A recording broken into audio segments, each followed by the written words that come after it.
Documento 195. Después de Pentecostés.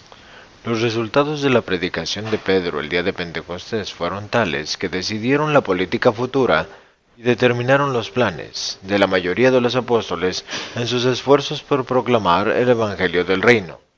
Pedro fue el verdadero fundador de la Iglesia cristiana. Pablo llevó el mensaje cristiano a los gentiles y los creyentes griegos lo llevaron a todo el Imperio Romano. Aunque los hebreos, encadenados por la tradición y dominados por los sacerdotes, se negaron como pueblo a aceptar el Evangelio de Jesús sobre la paternidad de Dios y la hermandad del hombre, así como también la proclamación de Pedro y Pablo sobre la resurrección y la ascensión de Cristo, subsiguiente al cristianismo, el resto del Imperio Romano se encontró receptivo a las enseñanzas cristianas en evolución. La civilización occidental era en esta época intelectual. Estaba cansada de guerras y profundamente escéptica de todas las religiones y filosofías sobre el universo existentes. Los pueblos del mundo occidental, los beneficiarios de la cultura griega, tenían una tradición venerada de un magnífico pasado. Podían contemplar la heredad de los grandes logros en filosofía, arte, literatura y progreso político. Pero con todos estos logros, no tenían una religión que satisfaciera el alma. Sus anhelos espirituales permanecían insatisfechos. Sobre este foro de la sociedad humana fueron arrojados de pronto las enseñanzas de Jesús, comprendidas en el mensaje cristiano. Un nuevo orden de vida se presentó así a los corazones hambrientos de estos pueblos occidentales. Esta situación significó un conflicto inmediato entre las viejas prácticas religiosas y la nueva versión cristianizada del mensaje de Jesús al mundo. Tal conflicto debe resolverse o en una victoria absoluta de lo nuevo o de lo antiguo, o en cierto grado de transigencia. La historia enseña que esta lucha terminó en una transigencia. El cristianismo presumió abarcar demasiado para ser asimilado por un pueblo en una o dos generaciones. No era un sencillo llamado espiritual, tal como Jesús había presentado a las almas de los hombres.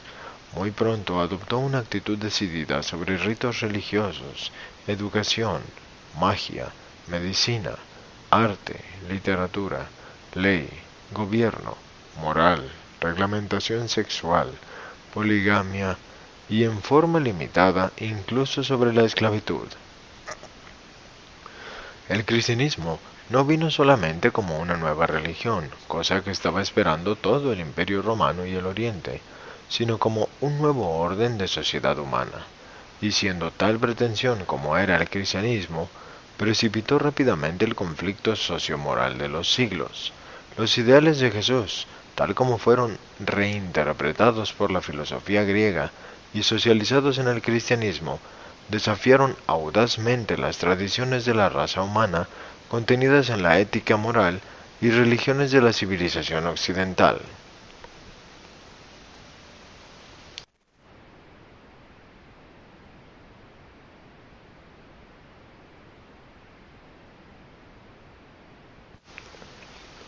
Al principio, el cristianismo ganó conversos solamente en las capas sociales y económicas más bajas, pero para el comienzo del segundo siglo, lo más elevado de la cultura grecorromana tendió cada vez más hacia este nuevo orden de la creencia cristiana, este nuevo concepto del propósito de la vida y de la meta de la existencia. ¿Cómo pudo este nuevo mensaje de origen judío, que casi había fracasado en la tierra de su nacimiento, captar tan rápida y eficazmente las mejores mentes del Imperio Romano? El triunfo del cristianismo sobre las religiones filosóficas y los cultos de misterio se debió a uno, la organización que Pablo fue un gran organizador, y sus sucesores siguieron el mismo paso que él asentó. 2. El cristianismo estaba profundamente helenizado, comprendía lo mejor de la filosofía griega, así como también la crema de la teología hebrea. 3. Pero, mejor aún, contenía un nuevo y gran ideal, el eco de la vida auto-otorgadora de Jesús y el reflejo de su mensaje de salvación para toda la humanidad. 4. Los líderes cristianos estaban dispuestos a hacer tales concesiones al mitraísmo que la mejor parte de sus seguidores fue granjeando para el culto de Antioquía. 5. Asimismo, la siguiente generación de líderes cristianos y las generaciones subsiguientes hicieron concesiones con el paganismo hasta tal punto que se granjearon aún al emperador romano Constantino para la nueva religión. Pero los cristianos hicieron un astuto convenio con los paganos, ya que adoptaron la pompa ritualista de ellos, forzándolos a la vez a que aceptaran la versión helenizada del cristianismo paulino. Hicieron un convenio mejor con los paganos que el que hicieron con el culto mitraico, pero en esas primeras transigencias ellos resultaron aún más conquistadores porque consiguieron eliminar burdas inmoralidades y otras prácticas criticables del misterio persa. Sabía esto desde el principio, y así fue que sabia o incesantemente, estos primeros líderes del cristianismo comprometieron deliberadamente los ideales de Jesús en un esfuerzo por salvar y fomentar muchas de sus ideas, y tuvieron un éxito enorme. Pero no se equivoquen, estos ideales del Maestro que fueron sacrificados en aquellas transigencias aún están latentes en su Evangelio, y con el tiempo afirmarán su pleno poder ante el mundo. Por esta paganización del cristianismo, el viejo orden ganó muchas victorias menores de naturaleza ritualista, pero los cristianos ganaron ascendencia en cuanto a uno que brotó una nueva y considerablemente más elevada moral humana. 2. Se impartió al mundo un concepto de Dios nuevo y considerablemente amplificado. 3. La esperanza de la inmortalidad se volvió parte de las aseveraciones de una religión reconocida. 4. Jesús de Nazaret fue entregado al alma hambrienta del hombre. Muchas de estas grandes verdades enseñadas por Jesús casi se perdieron en estas primeras transigencias, pero aún yacen adormecidas en esta religión del cristianismo paganizado, que a su vez fue la versión paulina de la vida y enseñanzas del Hijo del Hombre. El cristianismo, aún antes de haber sido paganizado, fue primero profundamente helenizado. El cristianismo debe mucho, muchísimo a los griegos. Fue un griego de Egipto quien con tanta valentía se puso de pie en Nicea y desafió a esta asamblea con tal intrepidez que ésta no se atrevió a enturbiar el concepto de la naturaleza de Jesús en tal forma que habría podido poner en peligro la verdad real de su auto-otorgamiento, la cual podría así haber desaparecido del mundo. El nombre de este griego era Atanasio, y si no hubiera sido por la elocuencia y la lógica de este creyente, habrían triunfado las persuasiones de Ario. La influencia de los griegos. La helenización del cristianismo comenzó intensamente en ese día memorable en el que el apóstol Pablo se puso de pie ante el concilio de Areópago en Atenas y habló a los atenienses sobre el Dios desconocido. Ahí, a la sombra de la Acrópolis, este ciudadano romano proclamó a los griegos su versión de la nueva religión que se había originado en la tierra judía de Galilea, y había cierta extraña similitud entre la filosofía griega y muchas de las enseñanzas de Jesús. Tenían una meta común, ambas buscaban el surgimiento del individuo. Los griegos en lo referente a un surgimiento social y político, Jesús en lo referente a un surgimiento moral y espiritual. Los griegos enseñaban ese liberalismo intelectual que conducía hacia una libertad política. Jesús enseñaba ese liberalismo espiritual que conducía hacia una libertad religiosa.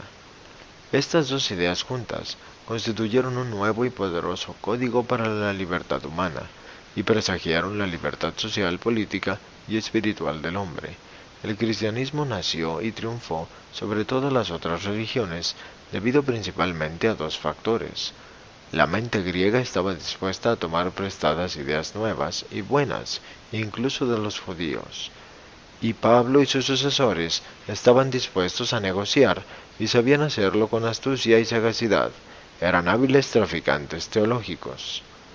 Cuando Pablo se puso de pie en Atenas y predicó Cristo y el crucificado, los griegos estaban espiritualmente hambrientos, se hacían preguntas, estaban interesados y realmente buscaban la verdad espiritual.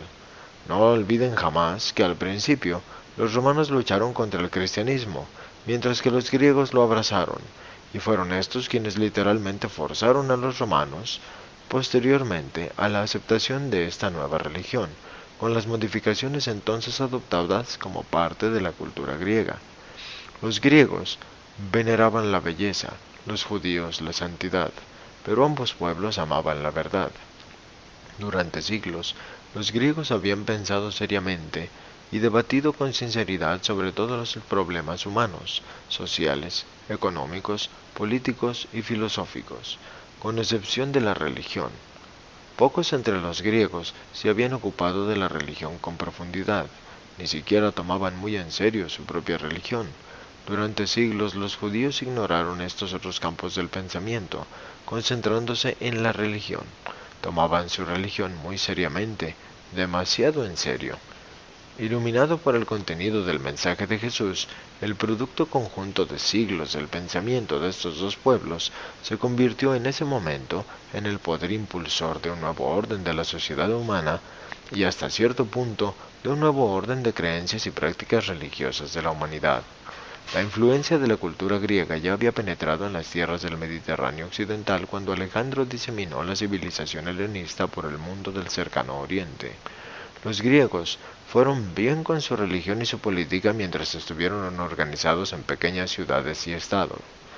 Pero cuando el rey macedonio se atrevió a extender Grecia hasta convertirla en un imperio que iba del Adriático a Indus, comenzaron los problemas. El arte y la filosofía de Grecia estaban a la altura de la expansión imperial, pero no así su administración política ni su religión. Una vez que las ciudades-estado de Grecia se expandieron hasta volverse un imperio, sus dioses, un tanto parroquiales, resultaron ligeramente raros. Los griegos estaban realmente buscando un dios más importante y mejor, cuando recibieron la versión cristianizada de la religión judía más antigua. El imperio helenista como tal no podía durar. Su influencia cultural continuó, pero perduró solo después de adquirir del oeste el genio político romano para la administración de un imperio y de obtener del este una religión cuyo único dios poseía dignidad imperial. En el primer siglo después de Cristo, la cultura helenista ya había alcanzado sus más altos niveles. Su retrogresión ya había comenzado.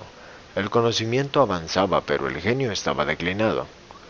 Fue en este mismo momento en que las ideas e ideales de Jesús, que estaban parcialmente contenidos en el cristianismo, se integraron al salvamento de la cultura y el conocimiento de los griegos.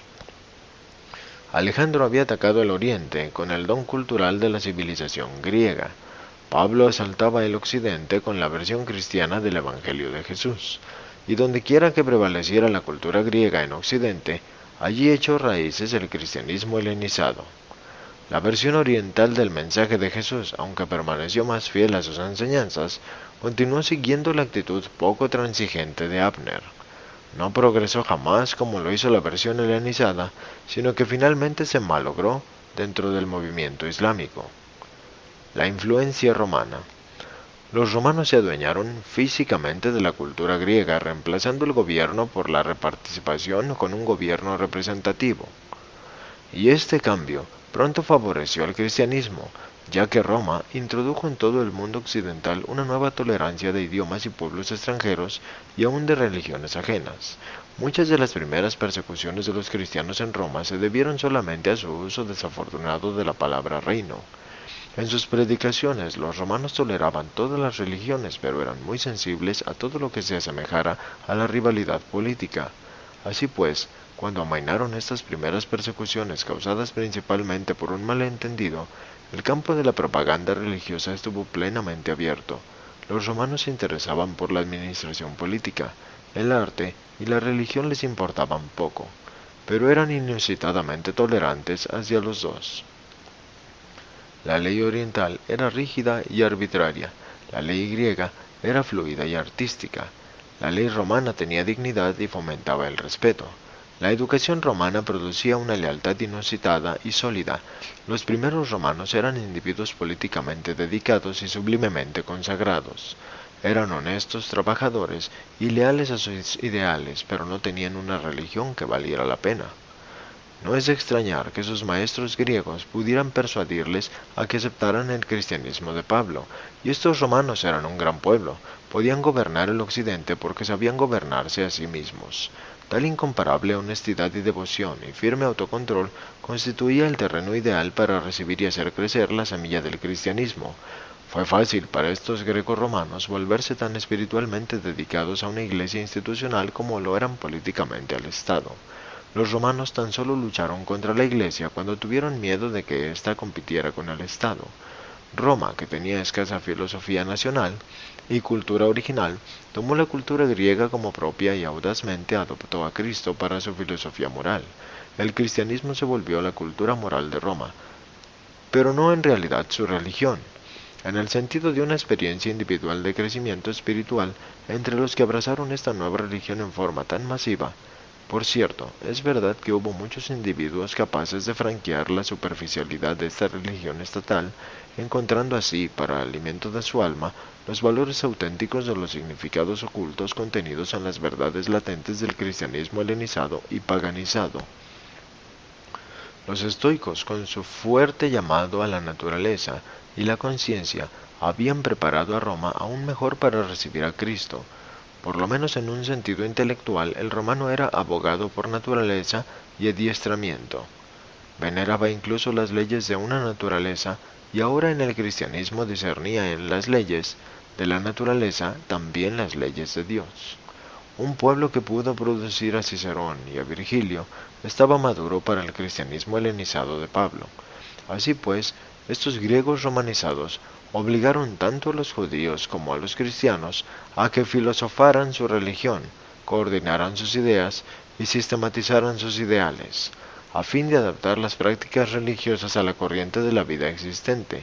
Todo este movimiento lo ayudó enormemente la traducción de las escrituras hebreas al griego y más tarde por la aparición en griego del Nuevo Testamento. Los griegos, contrariamente a los judíos y muchos otros pueblos, habían por largo tiempo creído provisionalmente en la inmortalidad en alguna clase de sobrevivencia después de la muerte. Y puesto que este concepto era el corazón mismo de las enseñanzas de Jesús, el cristianismo indudablemente ejerció un fuerte atractivo sobre ellos. Una sucesión de victorias de la cultura griega y de la política romana habían consolidado las tierras mediterráneas en un solo imperio con un solo idioma y una sola cultura, y habían preparado el mundo occidental para un solo Dios. El judaísmo proveyó este Dios, pero el judaísmo no era aceptable como religión para estos griegos romanizados. Filón ayudó a algunos a mitigar sus objeciones, pero el cristianismo les reveló un concepto aún mejor de un solo Dios, y este fue prontamente aceptado.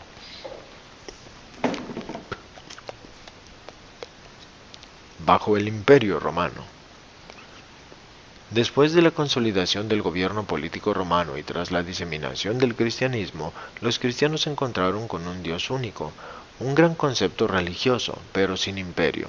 Los grecorromanos, a su vez, se encontraron con un gran imperio, pero sin tener un Dios adecuado como concepto religioso para el culto imperial y la unificación espiritual. Los cristianos aceptaron el imperio adoptó el cristianismo. Los romanos aportaron unidad de gobierno político, los griegos unidad de cultura y conocimiento, el cristianismo unidad de pensamiento y prácticas religiosas. Roma se sobrepuso a la tradición nacionalista a través del universalismo imperial, y fue posible por primera vez en la historia que diversas razas y naciones, por lo menos nominalmente, aceptaran una sola religión. El cristianismo fue favorecido en Roma en la época de grandes debates entre las vigorosas enseñanzas de los estoicos y las promesas de salvación de los cultos de misterio. El cristianismo llegó como una brisa de refrescante consuelo y una fuerza liberadora para un pueblo espiritualmente hambriento, en cuyo idioma no existía el vocabulario por el altruismo. Lo que dio mayor poder al cristianismo fue la forma en que sus creyentes vieron una vida de servicio y aun la forma en que murieron por su fe durante los primeros tiempos de las drásticas persecuciones.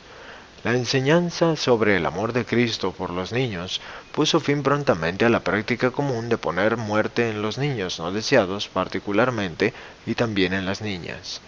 La primera manera de adoración cristiana fue tomada en gran parte de la sinagoga judía, con modificaciones provenientes del rito mitraico. Más adelante se le sumó la pompa pagana. La base de esta primitiva iglesia cristiana fue constituida por griegos cristianizados prosélitos del judaísmo. El segundo siglo después de Cristo fue el mejor periodo en toda la historia mundial para que progresara una buena religión en el mundo occidental. Durante el primer siglo el cristianismo se preparó luchando y transigiendo para arriesgarse y difundirse rápidamente. El cristianismo adoptó al emperador más tarde. Este adoptó también el cristianismo. Esta fue una gran época para la difusión de una nueva religión. Había libertad religiosa y se habían generalizado los viajes y existía el libre pensamiento. El ímpetu espiritual de aceptar nominalmente el cristianismo helenizado llegó a Roma demasiado tarde para prevenir la declinación moral, ya bien empezada, o para comenzar la degeneración racial, ya bien establecida y empeorando. Esta nueva religión era una necesidad cultural para la Roma imperial, pero desafortunadamente no llegó a ser un medio de salvación espiritual en un sentido más amplio. Ni siquiera una buena religión podía salvar a un gran imperio de los resultados inevitables de la falta de participación individual en los asuntos de gobierno, del excesivo paternalismo y del exceso de impuestos, y los graves abusos en su recolección de una balanza comercial no equilibrada con el levante drenado, el oro, de la locura por la diversión, de la estandarización romana, de la degeneración de la mujer, de la esclavitud y de la decadencia racial de las pestes, y de una iglesia estatal que se volvió institucionalizada hasta llegar casi a la esterilidad espiritual. Sin embargo, las condiciones en Alejandría no eran tan malas. Las primeras escuelas continuaron manteniendo sin compromisos muchas de las enseñanzas de Jesús. Pantaenos enseñó a Clemente, procediendo luego en pos de Natanael y proclamando a Cristo en la India. Aunque algunos de los ideales de Jesús fueron sacrificados en la construcción del cristianismo, es justo registrar que a fines del siglo II prácticamente todas las grandes mentes del mundo grecorromano se habían vuelto cristianas. El triunfo estaba a punto de llegar a su culminación. El imperio romano duró lo suficiente como para asegurar la sobrevivencia del cristianismo, aún después del colapso de la organización política. Pero frecuentemente hemos hecho conjeturas sobre qué hubiera sucedido en Roma y en el mundo si se hubiera aceptado el Evangelio del Reino en lugar del cristianismo griego. La edad de las tinieblas en Europa. La Iglesia, siendo adjunta a la sociedad y aliada de la política, estaba destinada a compartir la decadencia intelectual y espiritual de la así llamada Edad de las Tinieblas en Europa. Durante este periodo la religión se volvió más y más monastizada, ascetizada y legalizada. En un sentido espiritual el cristianismo estaba hibernando. A lo largo de este periodo existió, al lado de esta religión durmiente y secularizada, una corriente continua de misticismo, una fantástica experiencia espiritual que lindaba con la irrealidad y era filosóficamente semejante al panteísmo. Durante estos siglos oscuros y desesperantes, la religión se volvió virtualmente de segunda mano.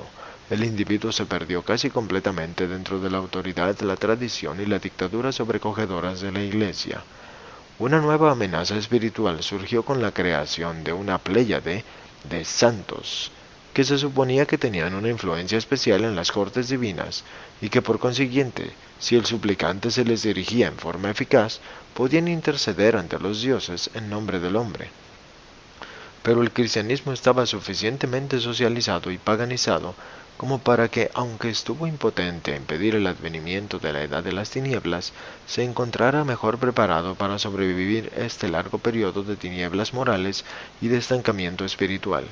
Logró perdurar a través de la larga noche de la civilización occidental y aún estaba funcionando como influencia moral en el mundo cuando hizo su aparición en el Renacimiento.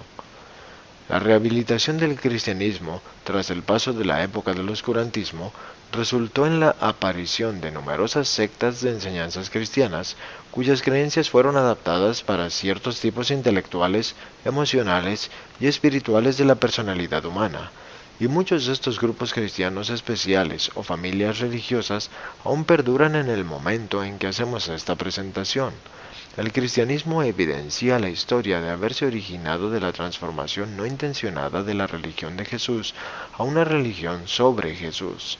Además, su historia demuestra que experimentó helenización, paganización, secularización, institucionalización, deterioro intelectual, decadencia espiritual hibernación moral, amenaza de extinción y un rejuvenecimiento posterior, fragmentación y rehabilitación relativa más recientes.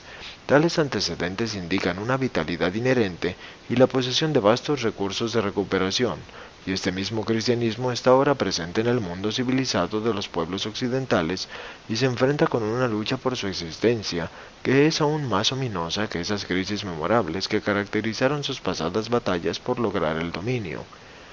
La religión se enfrenta ahora con el desafío de una nueva era de mentes científicas y tendencias materialistas. En esta gigantesca lucha entre lo secular y lo espiritual, la religión de Jesús finalmente triunfará. El problema moderno. El siglo XX ha traído nuevos problemas para que se resuelvan en el cristianismo y todas las otras religiones. Cuanto más elevada se torna una civilización, más es necesario el deber de buscar primero las realidades del cielo, en todos los esfuerzos del hombre por estabilizar la sociedad y facilitar la solución de sus problemas materiales. La verdad se vuelve muchas veces confusa y aún engañosa cuando se le fragmenta, se le segrega, se le aísla y se le analiza demasiado. La verdad viva enseña el camino recto al buscador de la verdad, solo cuando es abrazada en su totalidad y como una realidad espiritual viva, no como un hecho de la ciencia material ni como una inspiración del arte interpuesto. La religión es la revelación al hombre de su destino divino y eterno. La religión es una experiencia puramente personal y espiritual y debe por siempre ser distinta de las demás formas elevadas del pensamiento del hombre, tales como 1. La actitud lógica del hombre hacia las cosas de la realidad material. 2. La apreciación estética del hombre de la belleza en contraste con la fealdad. 3. El reconocimiento ético del hombre de las obligaciones sociales y del deber político. 4. Incluso el sentido de la moral humana de cada hombre no es en sí y por sí mismo religioso. La religión funciona para encontrar en el universo aquellos valores que estimulan la fe, la confianza y la certeza. La religión culmina en la adoración. Descubre para el alma aquellos valores supremos que contrastan con los valores relativos descubiertos por la mente. Tal visión sobrehumana tan solo se puede obtener mediante una genuina experiencia religiosa. Un sistema social duradero, sin una moral predicada sobre las realidades espirituales, no puede perdurar, puesto que equivaldría a pensar en el sistema solar sin una gravedad. No tratéis de satisfacer la curiosidad ni de gratificar los anhelos latentes de aventura que surgen del alma en una corta vida en la carne. Sed pacientes, no caigáis en la tentación de zambulliros en una aventura barata y sórdida sin ley. Controlad vuestras energías y frenad vuestras pasiones. Tranquilizaos mientras aguardáis el despliegue majestuoso de una carrera sin fin de aventuras progresivas y descubrimientos emocionantes. En la confusión sobre los orígenes del hombre, no pierdan de vista su destino eterno. No olviden que Jesús amó aún a los pequeños y que por siempre aclaró el gran valor de la personalidad humana. Al observar al mundo, recuerden que las manchas negras del mal que se ven ahora muestran contra un fondo blanco, y este es bondad final. No veréis simples manchas blancas de bondad que se destacan contra un fondo negro de maldad. Si hay tanta buena verdad para publicar y proclamar, ¿por qué deben los hombres ocuparse tanto del mal en el mundo solo porque parece ser un hecho? La belleza de los valores espirituales de la verdad es más placentera e inspiradora que este fenómeno del mal. En la religión, Jesús abogó por el método de la experiencia y lo aplicó. Así como la ciencia moderna utiliza la técnica de la experimentación, encontramos a Dios mediante la guía de la visión espiritual, pero nos acercamos a esta visión del alma mediante el amor por la belleza, la búsqueda de la verdad, la lealtad al deber y la adoración de la bondad divina. Pero de todos estos valores, el amor es la guía auténtica de la verdadera visión espiritual. El materialismo. Los científicos han precipitado a la humanidad, sin intención, en un pánico materialista.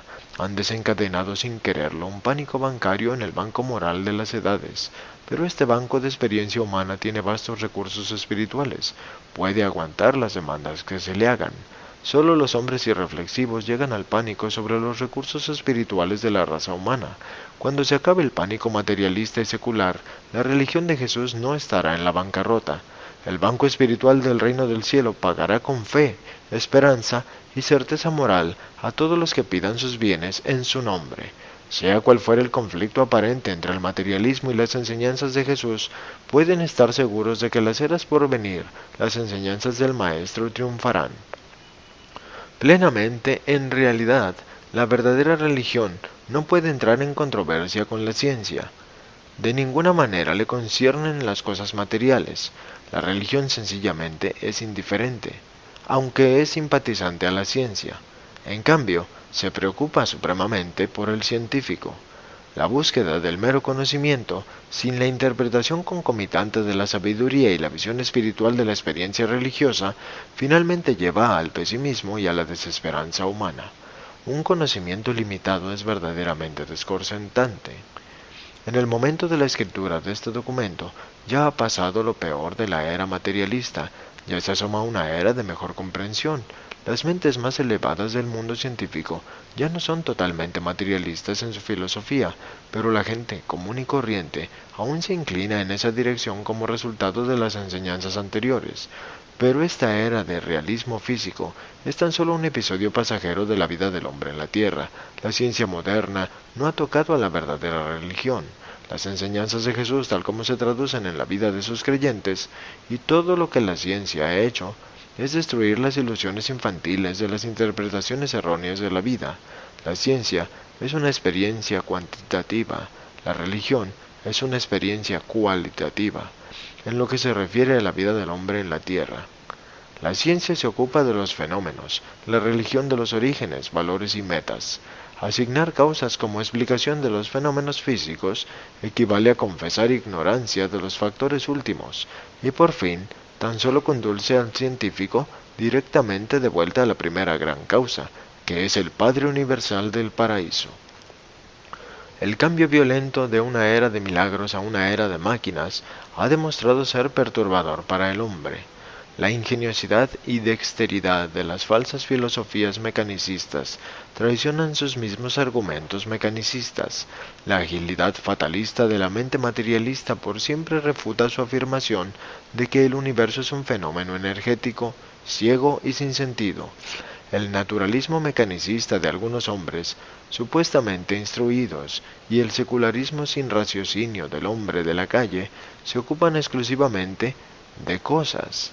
Están vacíos de verdaderos valores, sanciones y satisfacciones de naturaleza espiritual, así como también están vacíos de fe, esperanza y de certezas eternas.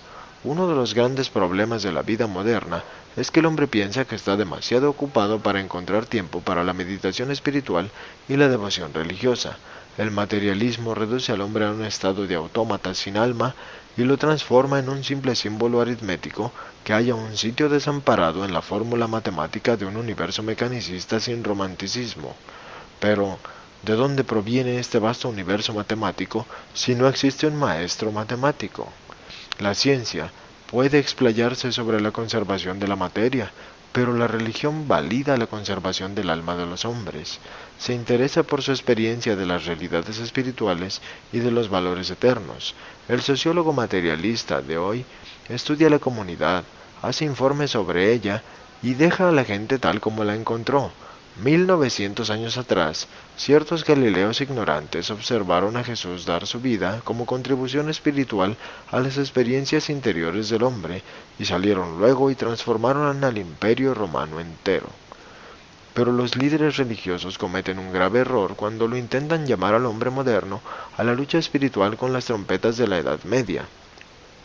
Es necesario que la religión elabore nuevos lemas actualizados. Ni la democracia ni otras panaceas políticas pueden tomar el lugar del progreso espiritual.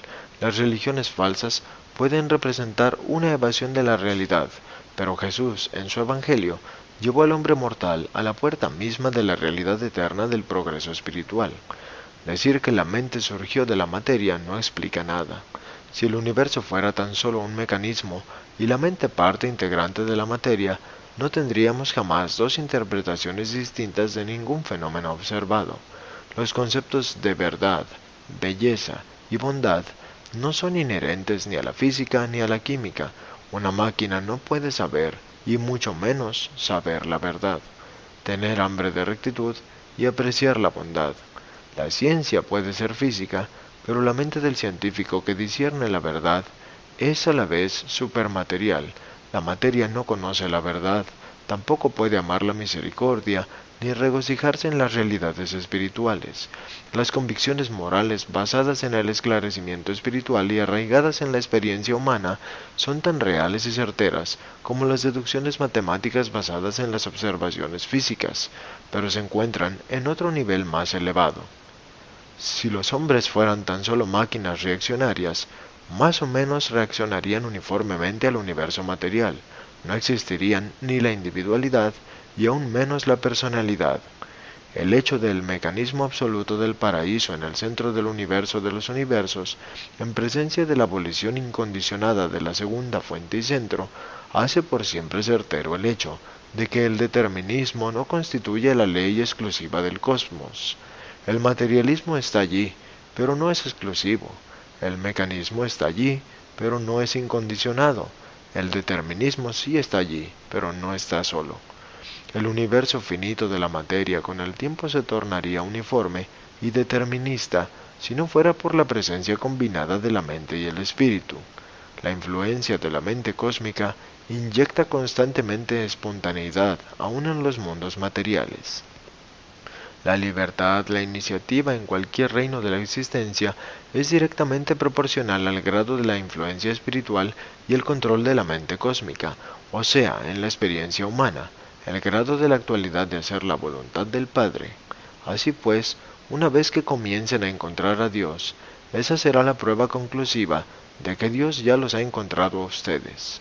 La búsqueda sincera de la bondad, la belleza y la verdad conducen a Dios. Y todo descubrimiento científico demuestra a la vez la existencia de la libertad y de la uniformidad en el universo. El descubridor tuvo la libertad de hacer el descubrimiento. La cosa descubierta es real y aparentemente uniforme.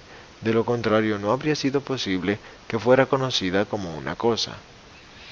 La vulnerabilidad del materialismo. ¿Qué actitud tan necia la del hombre, de actitud materialista cuando permite que teorías tan vulnerables como las del universo mecanicista le priven de los vastos recursos espirituales de una experiencia personal de la verdadera religión? Los hechos no están jamás en desacuerdo con la fe espiritual real. Las teorías sí pueden estarlo. Sería mejor que la ciencia se dedicara a la destrucción de la superstición en vez de intentar destruir a la fe religiosa, la creencia humana en las realidades espirituales y los valores divinos. La ciencia debería hacer para el hombre materialmente lo que la religión hace por él espiritualmente. Extender el horizonte de la vida y ampliar su personalidad. La verdadera ciencia no puede mantenerse en desacuerdo con la verdadera religión. El método científico es simplemente una vara intelectual con el cual se miden las aventuras materiales y los logros físicos, pero como es material y totalmente intelectual, es completamente inútil en la evaluación de las realidades espirituales y de las experiencias religiosas. La contradicción del mecanicista moderno es: si este fuera simplemente un universo material y el hombre tan solo una máquina, dicho hombre sería totalmente incapaz de reconocerse como máquina y a sí mismo. Tal hombre-máquina estaría totalmente inconsciente del hecho de la existencia de dicho universo material. El desmayo y la desesperación materialista de una ciencia mecanicista no han llegado a reconocer el hecho de la mente del científico, morada por el espíritu, cuya visión supermaterial misma formula estos conceptos erróneos y autocontradictorios de un universo materialista, los valores paradisíacos de eternidad e infinidad, de verdad, belleza y bondad, se ocultan en los hechos de los fenómenos de los universos del tiempo y del espacio, pero se requiere del ojo de la fe en el mortal nacido del espíritu para detectar y discernir estos valores espirituales. Las realidades y valores del progreso espiritual no son una proyección psicológica, un simple ensueño glorificado de la mente material. Estas cosas son los pronósticos espirituales del ajustador residente, que es el Espíritu de Dios que vive en la mente del hombre. No permitan que su vaga percepción de los descubrimientos inciertos de la relatividad y de la creatividad afecten su concepción de la eternidad e infinidad de Dios. y en todas sus solicitudes relativas a la necesidad de la autoexpresión, no cometan el error de ignorar la necesidad de la expresión del ajustador, la manifestación de su yo real y mejor. Si fuera este tan solo un universo material, el hombre material jamás sería capaz de llegar al concepto del carácter mecanicista de tal existencia exclusivamente material. Este concepto mecanicista mismo del universo es en sí mismo un fenómeno no material de la mente. Y toda mente es de origen no material, no importa cuán profundamente aparece estar condicionada materialmente y controlada mecanísticamente. El mecanismo mental del hombre mortal, parcialmente evolucionado, no está dotado de gran lógica ni de sabiduría. La vanidad del hombre sobrecoge a menudo su razón y elude su lógica. El pesimismo del materialista más pesimista es en sí mismo prueba suficiente de que el universo del pesimista no es totalmente material. Tanto el optimismo como el pesimismo son reacciones conceptuales en una mente consciente de los valores, así como de los hechos. Si el universo fuera realmente lo que el materialista lo considera ser, el hombre como máquina humana estaría vacío de todo reconocimiento consciente de ese mismo hecho. Sin la conciencia del concepto de los valores dentro de la mente nacida del espíritu, el hecho del materialismo del universo y los fenómenos mecanicistas de la operación del universo no podrían en lo más mínimo ser reconocidos por el hombre.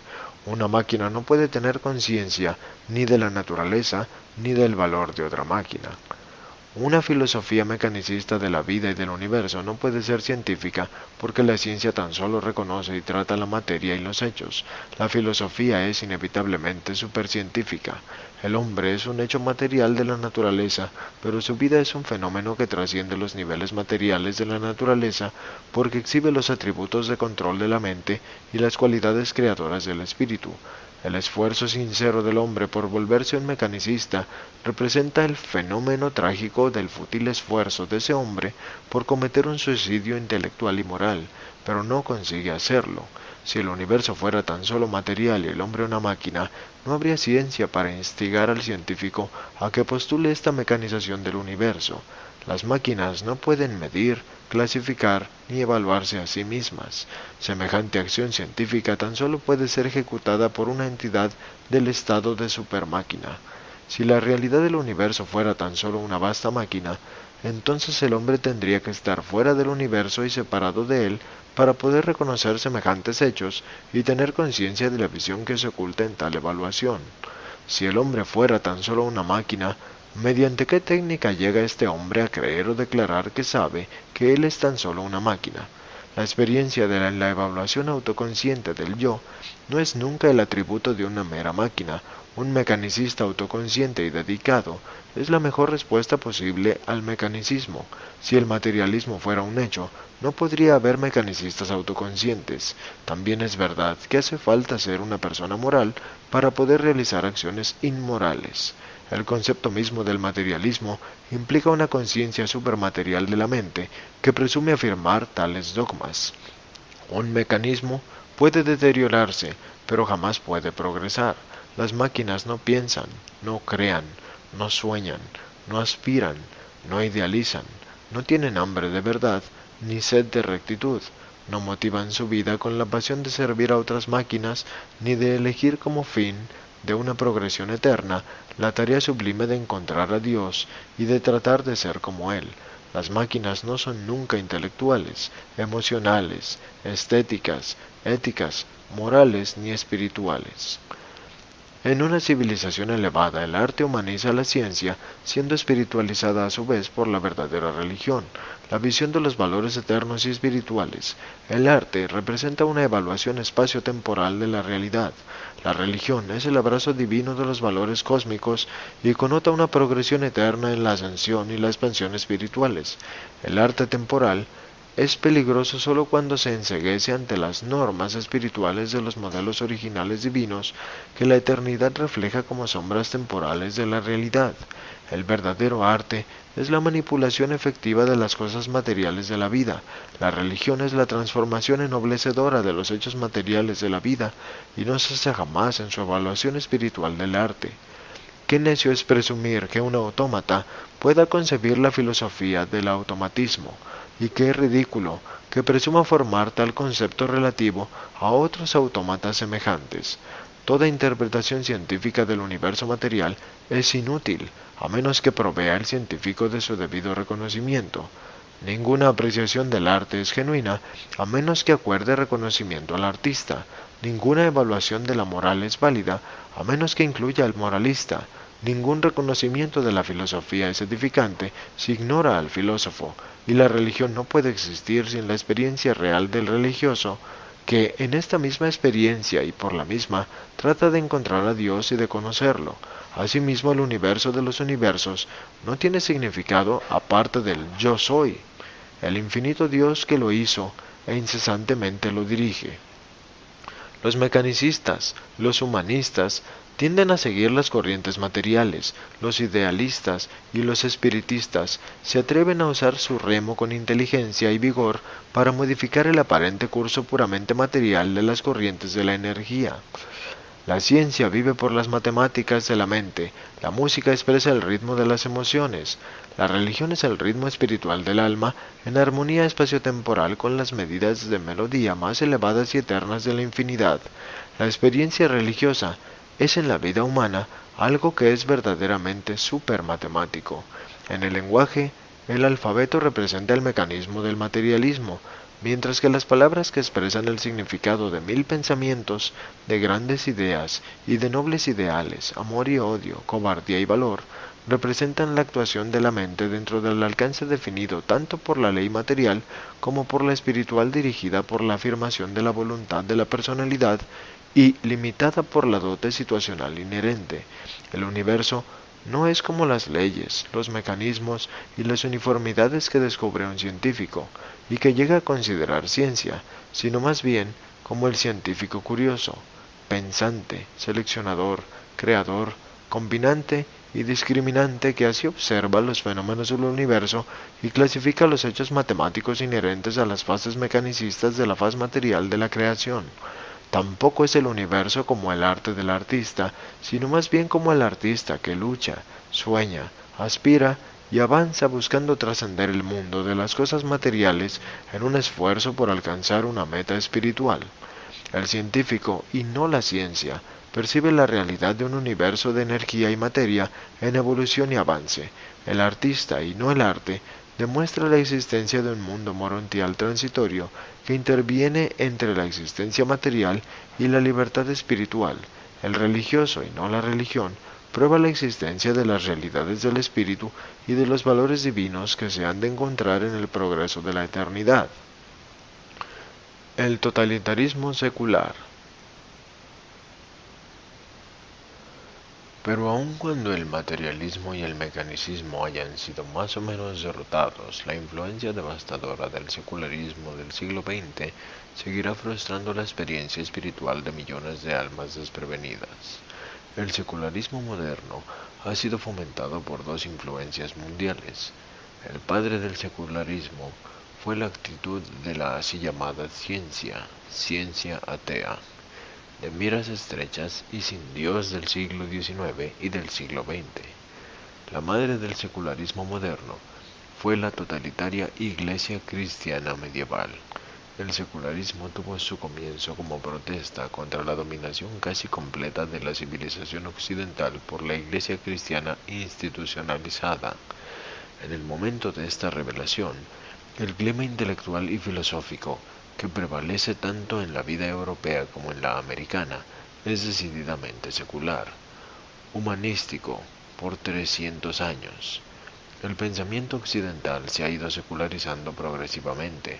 La religión se ha vuelto más y más una influencia nominal, en su mayor parte un ejercicio ritualista. La mayoría de los cristianos profesos de la civilización occidental son en realidad secularistas inconscientes. Se requirió un gran poder, una influencia poderosa, para liberar el pensar y el vivir de los pueblos occidentales de la garra de estructura de una totalitaria dominación eclesiástica. El secularismo rompió las cadenas del control de la Iglesia y ahora a su vez amenaza con establecer un nuevo dominio ateo en el corazón y la mente del hombre moderno. El estado político, tiránico y dictatorial es la herencia directa del materialismo científico y del secularismo filosófico. El secularismo no bien libera al hombre de la dominación de la Iglesia institucionalizada cuando lo vende al vínculo esclavizante del Estado totalitario. El secularismo libra al hombre de la esclavitud eclesiástica tan solo para traicionarlo, entregándolo a la tiranía de la esclavitud política y económica. El materialismo niega a Dios. El secularismo simplemente lo ignora. Por lo menos esa era la actitud previa. Más recientemente, el secularismo ha tomado una actitud más militante, teniendo la presunción de tomar el lugar de la religión cuya esclavitud totalitaria anteriormente combatía. El secularismo del siglo XX tiende a afirmar que el hombre no necesita a Dios, pero tengan cuidado. Esta filosofía sin Dios de la sociedad humana tan solo conducirá a la inquietud, la animosidad, la infelicidad, la guerra y a un desastre mundial. El secularismo jamás traerá paz a la humanidad, nada puede tomar el lugar de Dios en la sociedad humana. Pero presten atención, no se apresuren a abandonar las ganancias beneficiosas de la rebelión secular a partir del totalitarismo eclesiástico. La civilización occidental disfruta hoy de muchas libertades y satisfacciones como resultado de la rebeldía secular. El gran error del secularismo fue este: al sublevarse contra el control casi total de la vida por parte de la autoridad religiosa y después de obtener la liberación de dicha tiranía eclesiástica, los secularistas prosiguieron rebelándose contra Dios mismo, a veces tácitamente, otras veces abiertamente. Debéis a la rebelión secularista la extraordinaria creatividad del industrialismo americano y el progreso material sin precedentes de la civilización occidental, puesto que la sublevación secularista fue demasiado lejos y perdió de vista a Dios y a la religión verdadera. También produjo una cosecha no intencionada de guerras mundiales e inquietud internacional. No es necesario sacrificar la fe en Dios para disfrutar de las bendiciones de la rebelión secularista moderna: tolerancia, servicio social, gobiernos democráticos y libertades civiles. Tampoco fue necesario que los secularistas antagonizaran a la religión verdadera para promover la ciencia y avanzar en la educación. Pero el secularismo no es la única causa de todos estos avances recientes en la expansión del nivel de vida. Detrás de las ganancias del siglo XX están no solamente la ciencia y el secularismo, sino también los efectos espirituales no reconocidos y no conocidos de la vida y las enseñanzas de Jesús de Nazaret. Sin Dios, sin religión, el secularismo científico no puede coordinar nunca sus fuerzas o armonizar sus intereses, razas y nacionalismos divergentes y rivales. Esta sociedad humana secularista, a pesar de sus logros materialistas sin paralelo, se está desintegrando paulatinamente. La fuerza principal de cohesión que se resiste a esta desintegración del antagonismo es el nacionalismo, y el nacionalismo es a la vez la principal barrera a la paz mundial. La debilidad inherente del secularismo consiste en que desecha la ética y la religión a favor de la política y del poder. No se puede establecer la hermandad de los hombres si se ignora o niega la paternidad de Dios. El optimismo secular, social y político es una ilusión. Sin Dios, ni la libertad, ni la emancipación, ni la propiedad, ni la riqueza conducirán a la paz. La secularización completa de la ciencia, la educación, la industria y la sociedad pueden conducir tan solo al desastre. Durante el primer tercio del siglo XX, los urantianos mataron a más seres humanos que los que fueron matados durante la entera dispensación cristiana hasta ese momento. Y este es tan solo el comienzo de la amarga cosecha del materialismo y el secularismo. Destrucciones aún más terribles están por ocurrir. El problema del cristianismo. No descuides el valor de tu heredad espiritual, el río de verdad que fluye por los siglos, aún hasta los tiempos estériles de una era materialista y secular. En todos los esfuerzos valiosos de ustedes por librarse de los credos supersticiosos de las eras pasadas, asegúrense de conservar la verdad eterna. Pero sean pacientes. Cuando haya pasado la actual rebelión contra la superstición, las verdades del Evangelio de Jesús persistirán gloriosamente para iluminar un camino nuevo y mejor. Pero el cristianismo paganizado y socializado necesita un nuevo contacto con las enseñanzas no transigidas de Jesús.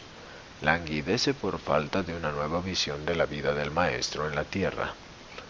Una nueva y más plena revelación de la religión de Jesús está destinada a conquistar el imperio del secularismo materialista y a derrotar la influencia mundial del naturalismo mecanicista. En este momento, Urantia se tambalea en el borde mismo de una de las épocas más sorprendentes y cautivantes de reajuste social y aceleración moral y esclarecimiento espiritual.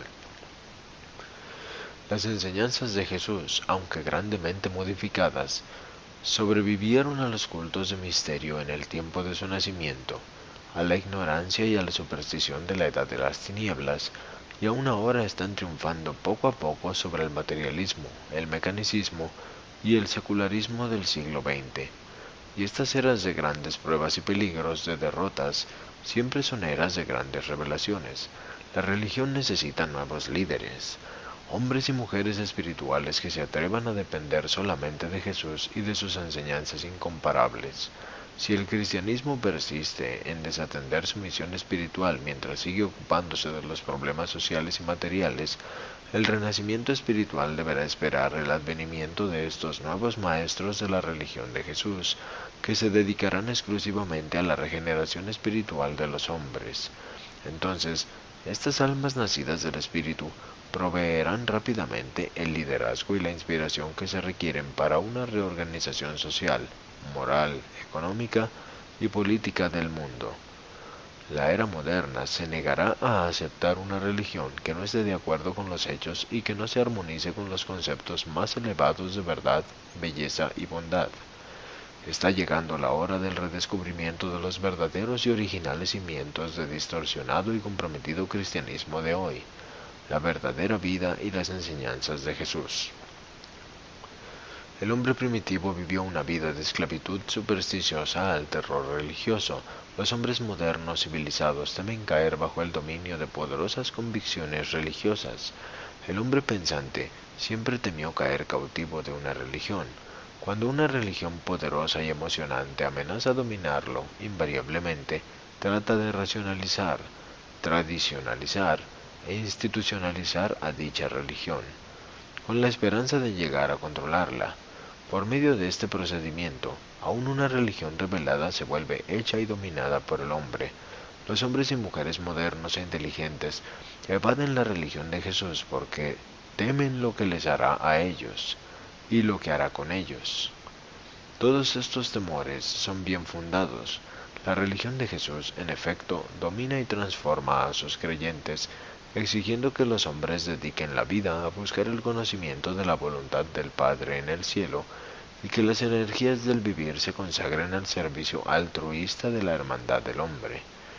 Los hombres y mujeres egoístas francamente no quieren pagar este precio, ni siquiera para conseguir el tesoro espiritual más grande que se haya ofrecido jamás al hombre mortal.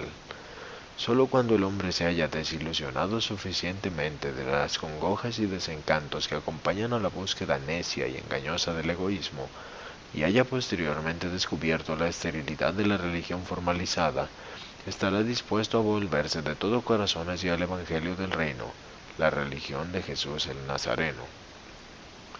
El mundo necesita más religión de primera mano, e incluso el cristianismo, la mejor de las religiones del siglo XX. Es no solo una religión sobre Jesús, sino que también es notablemente una religión que los hombres experimentan de segunda mano. Ellos toman su religión tal como se la entregan sus maestros religiosos aceptados. ¿Qué despertar experimentaría el mundo si tan solo pudiera ver a Jesús así como Él realmente vivió en la tierra y conocer de primera mano sus enseñanzas dadoras de vida? Las palabras que describen las cosas bellas no pueden emocionar tanto como el espectáculo de esas cosas bellas. Tampoco pueden las palabras de fe inspirar el alma de los hombres, tanto como la experiencia de conocer la presencia de Dios. Pero la fe esperanzada mantendrá por siempre abierta la puerta de la esperanza en el alma del hombre para el ingreso en las realidades espirituales eternas de los valores divinos de los mundos del más allá. El cristianismo se atrevió a disminuir sus ideales ante el desafío de la validez humana, la locura de la guerra y el deseo de poderío, pero la religión de Jesús permanece en el lugar del llamado espiritual inmaculado y trascendente que evoca a lo mejor que hay en el hombre, para que éste se eleve por encima de todas estas herencias de evolución animal y por la gracia alcance las alturas morales del verdadero destino humano. El cristianismo está amenazado con una muerte lenta a manos del formalismo, la organización excesiva, el intelectualismo y otras tendencias no espirituales. La Iglesia cristiana moderna no es esa hermandad de creyentes dinámicos que Jesús comisionó para que continuamente realizaran la transformación espiritual de las generaciones sucesivas de la humanidad. El así llamado cristianismo se ha vuelto un movimiento social y cultural, así como también una creencia y práctica religiosa. La corriente del cristianismo moderno drena muchos antiguos pantanos paganos y muchas ciénegas bárbaras. Muchos antiguos arroyos culturales vierten sus aguas en su río cultural de hoy, así como también los manantiales de las altas mesetas galileas, que supuestamente son su fuente exclusiva. El futuro. El cristianismo rindió indudablemente un gran servicio a este mundo, pero a quien más se necesita ahora es a Jesús. El mundo necesita ver a Jesús vivir nuevamente en la tierra, en la experiencia de los mortales nacidos del Espíritu que efectivamente revelen al Maestro a todos los hombres. Es fútil hablar de un renacimiento del cristianismo primitivo. Deben seguir hacia adelante desde donde se encuentran. La cultura moderna debe volverse espiritualmente bautizada con una nueva revelación de la vida de Jesús e iluminada con una nueva comprensión de su evangelio de salvación eterna. Y cuando Jesús así se eleve, Él atraerá a todos los hombres hacia Él. Los discípulos de Jesús deberían ser más que conquistadores, aún fuentes colmadas de inspiración y de un vivir elevado para todos los hombres. La religión es tan solo un humanismo exaltado, hasta que se le haga divina mediante el descubrimiento de la realidad de la presencia de Dios en la experiencia personal. La belleza y la sublimidad, la humanidad y la divinidad, la sencillez y la singularidad de la vida de Jesús en la tierra presentan un cuadro tan impresionante y atractivo de la salvación del hombre y de la revelación de Dios, que los teólogos y filósofos de todos los tiempos deberían reprimir el atrevimiento de formular credos o crear sistemas teológicos de esclavitud espiritual a partir de tal auto-otorgamiento trascendental de Dios en la forma del hombre. Con Jesús, el universo produjo un hombre mortal en quien el espíritu del amor triunfó sobre las desventajas materiales del tiempo y trascendió el hecho del origen físico. Recuerden siempre, Dios y los hombres se necesitan mutuamente, son mutuamente necesarios para el alcance pleno y final de la experiencia de la personalidad eterna en el destino divino de la finalidad universal. El reino de Dios está dentro de ustedes. Fue probablemente la declaración más magnífica que Jesús hiciera jamás, después de la afirmación de que su Padre es un espíritu vivo y amante.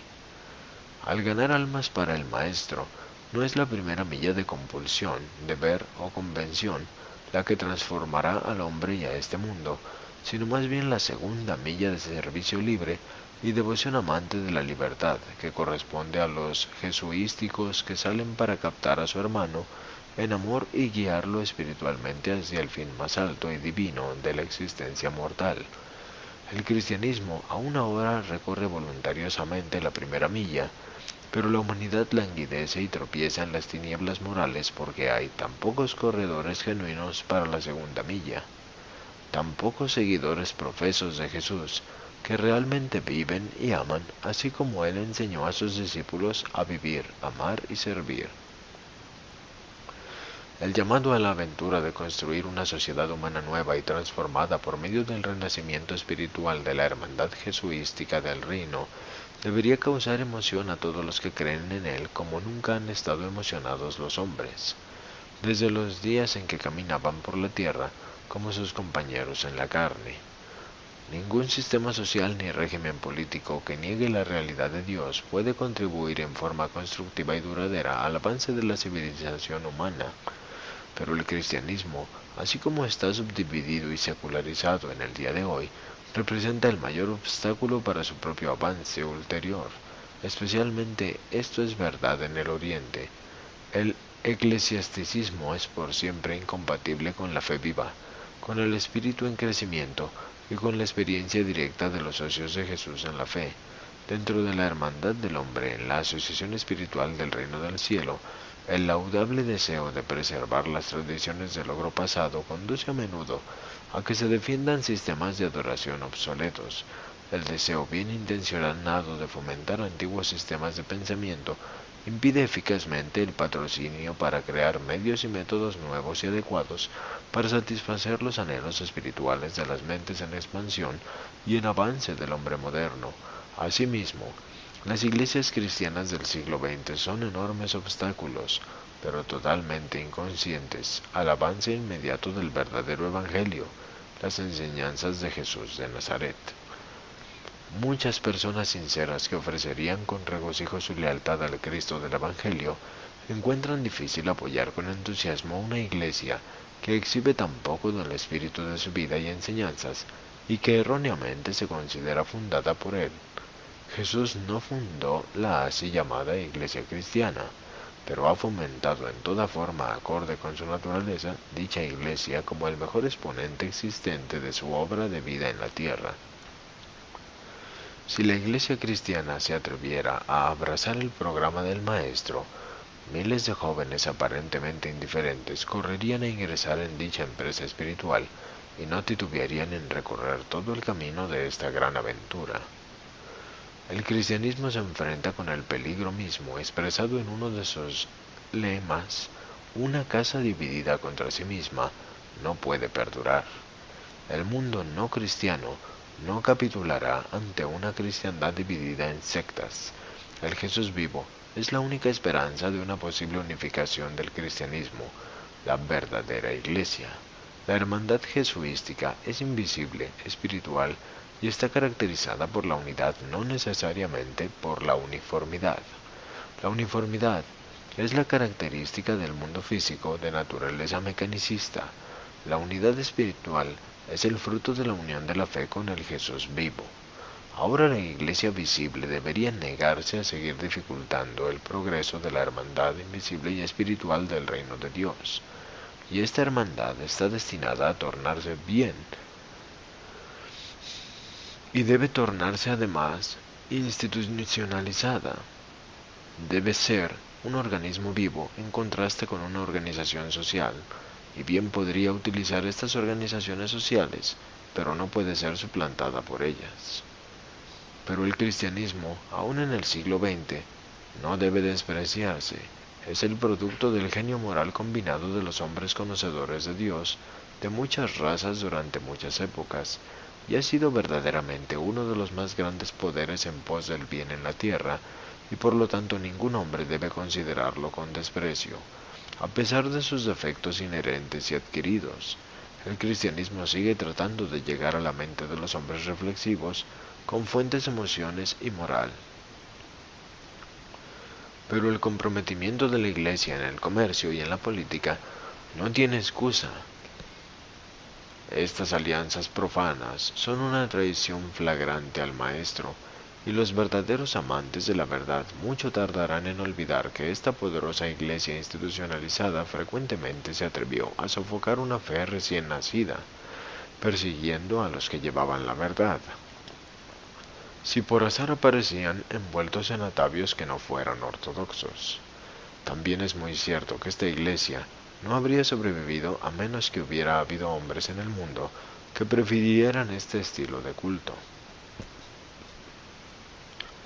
Muchas almas espiritualmente indolentes anhelan una religión antigua y autoritaria de rituales y tradiciones consagradas.